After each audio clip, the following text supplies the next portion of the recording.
So a couple months ago, I happened to be looking at tickets to the Canadian Grand Prix and thought, hey, I could do this, make a weekend adventure out of it. I purchased my 3-day general admission ticket, booked a hostel, and began to plan out my weekend. Fast forward to today, I'm home from the Grand Prix and recording this video. The real question is, was it worth it, and should you consider going? In this video, I'll explain the steps I took, money spent, and experiences had. I'll talk about both the positives and the negatives, and which outweighs the other. Keep in mind I'm from the United States, so this will all be in USD currency, United States dollar currency. So let's get into the ticket process. In my experiences, I found the ticket process for F1 races weird. Tickets get released, they sell out fast, but if you're buying certain tickets, they'll be held, etc., etc. In this case, because it was planned about 2 months before the race, I had to take really what was available for tickets. It was going to be through a reseller site, and the one that had the best pricing that I could find was Vivid Seats. With all the fees, the price of a 3-day general admission pass for the Grand Prix was $426. Steep, but semi-expected. From there, you need somewhere to sleep. I immediately jumped over to Booking.com and found almost nothing. That's not correct. What I found were rooms for over $1,000 a night, which I was not doing. But I happened to luck out. Booking.com pushed a result to the top that I hadn't considered before, a hostel. It was the same Sun Montreal, and gave me a price of about $221 for my entire stay. I booked immediately, and then was like, oh no, what if it's far from the track? It wasn't. I lucked out. In fact, it was very close to a subway station that was one stop before the track. With a short walk and a 3-minute train ride, I would be at the track entrance. A convenient thing for the weekend was that Montreal sells a weekend pass for the trains for about $11. That takes care of that. So how do I get to Montreal? Conveniently, I live in the northeast of the United States, namely New England. Montreal is a little under 5 hours driving from my house. So I figured about 6 hours in case I wanted to stop for a little bit, and the border crossing. I have a passport already, so that's an expense I did not need to incur for just this trip. But what gear would I need for the race? What should I bring?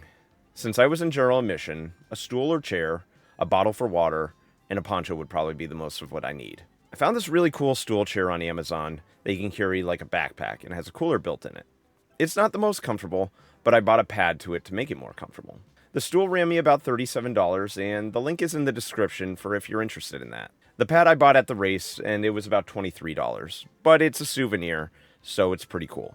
I bought a normal half-gallon water bottle. It's made of metal, so it can take some wear and tear, and this ran me about $15 at Walmart. I picked up a couple ponchos at the local discount store for about $3 each, so $6 altogether.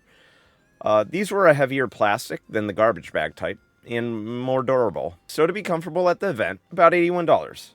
But a lot of this is reusable, and it will be. The day of the trip came, and I headed out early in the day. I made 2 stops along the way through New York and topped off my gas once.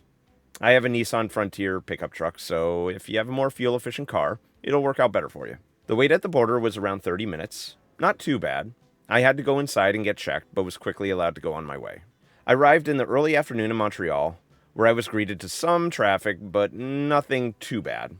I arrived at the hostel and found a parking garage just a short walk down the street.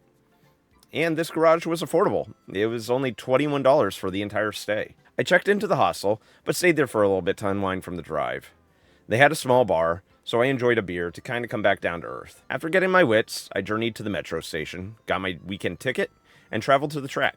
Easy to figure out and quick. Navigating the track was not nearly as easy as I had anticipated, but I was able to get by. They had basically combined Free Practice 1 and Free Practice 2 together in Free Practice 2, so it worked out that I had come to the track later.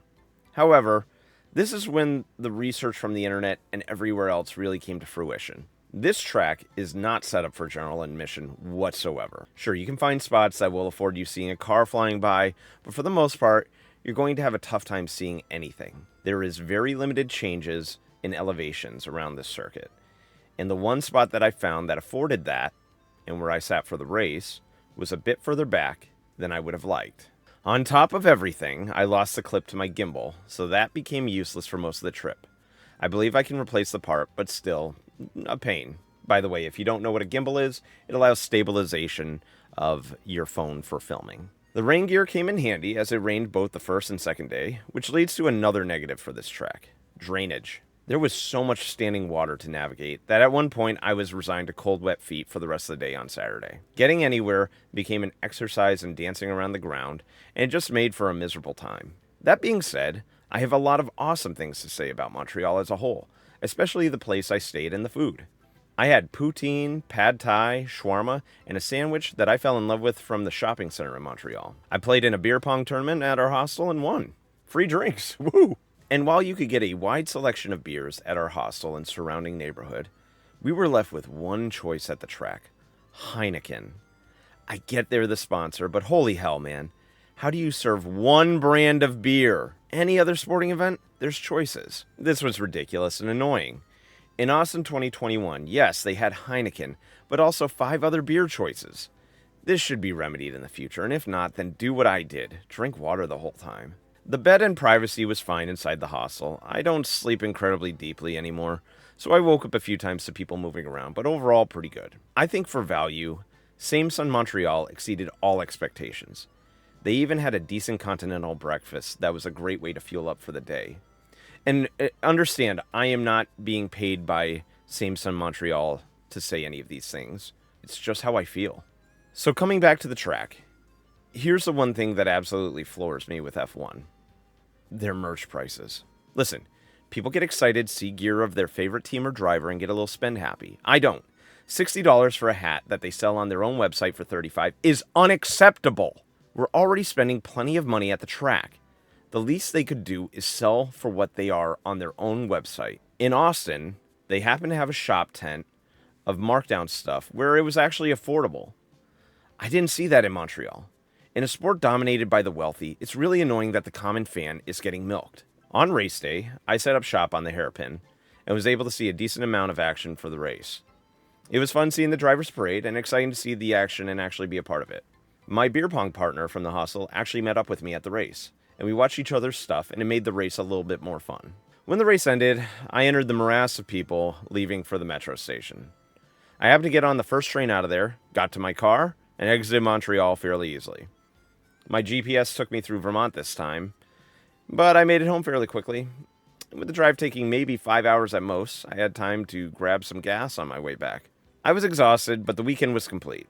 I had survived. But let's look at how much was spent. We had $426 for my ticket, $221 for the hostel, $11 for the metro, $81 for the essentials for the track, which can be reused, $150 for food and drink, $21 for parking, and we'll say about $100 for traveling. This will obviously change depending on where you're coming from and how you get there.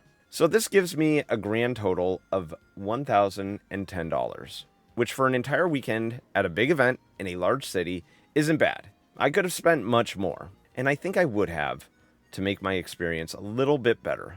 The grandstand was definitely a better experience from what I was seeing. It was so difficult to see things and be comfortable for most of the trip, and I think planning and getting a better ticket would be the way to go in the future. Also, go with a friend. You forget how much you can appreciate bouncing things off of each other, or traveling together can be.